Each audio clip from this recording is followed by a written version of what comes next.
The short form of a new American exceptionalism, as Obama might craft it for us, is first among equals rather than the remote, we have figured it all out and let us instruct you stance that America has more often than not taken towards the rest of the world.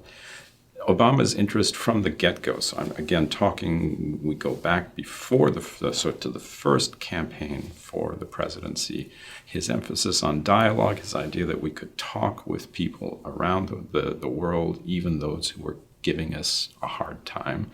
That focus, I think, is typical of him. It may be that during the first term, given the kinds of pushback he got both domestically and internationally, he decided that it was better to suppress his stance on the importance of being one among many or one among equals in the world. And you can understand why that might happen. My guess is that attitude is going to resurface in the second term. He's not going to run for re-election. He can't. Obama quoted Martin Luther King Jr. in his second inaugural address, and you could argue that signaled to Black Americans that he would now pay more attention to him than has been perceived as being the case in his tenure to date. I read the invocation of King at this point as race neutral.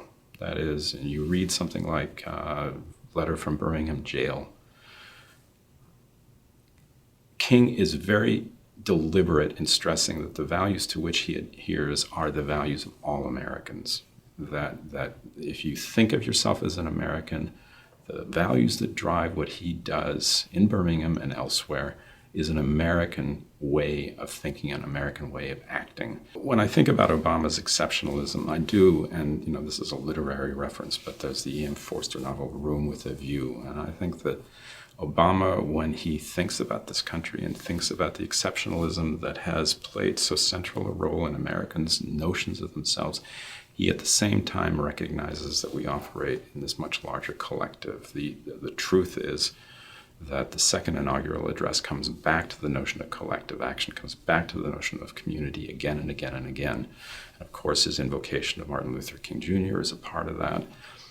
His focus on equality is part of that. I do believe that he values the pluralism that we as a people cherish, and there is equality in pluralism as well. So you could argue that his vision will, in fact, preserve some of the best aspects of our culture, and I think they will.